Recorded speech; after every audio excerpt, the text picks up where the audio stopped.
ညလာတဲ့ခါတည်တော့မှာတွေ့တယ်ဒါနဲ့ HCM ကြီးကဘာလို့လဲဆိုတော့ဗိမာန်တော်ကိုသွားတယ်ဒီကိစ္စဆိုဗိမာန်တော်ဆိုတာဘာလဲဆိုတော့ယုံကြည်သူတွေဗိတ္တဟာယဖွင့်တဲ့နေရာပဲရင်ရှင်းခဲ့ကာလမှာတမဟောင်းကာလမှာဗိမာန်တော်မှာသူတို့သွားပြီးမှဖျားနဲ့ဗိတ္တဟာယဖွင့်တာဖြစ်တယ်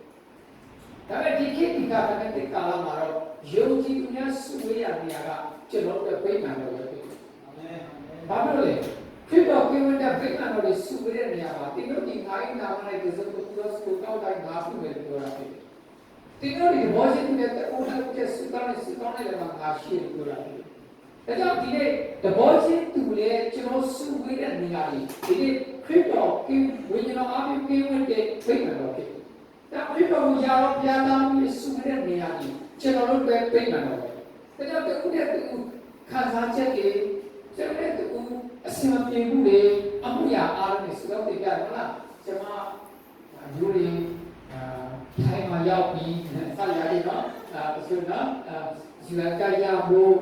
ဆက်တဲ့နိုင်ငံထွက်နိုင်ဖို့ဆက်ရပြီးတော့စုတော့မလားကိုမမလုပ်နိုင်တာကိုကဖြစ်နေတဲ့အမှုရာအားလုံးတဲ့ဦးနဲ့တူ share လုပ်ပြီးမှစုတော့ကြတယ်ဟုတ်လားအဲ့ဒါစစ်မှန်တဲ့ fellowship ဆိုတော့ညဝင်ချင်းခံစားခြင်းလုပ်ပြီးရတယ်ဒါကြောင့်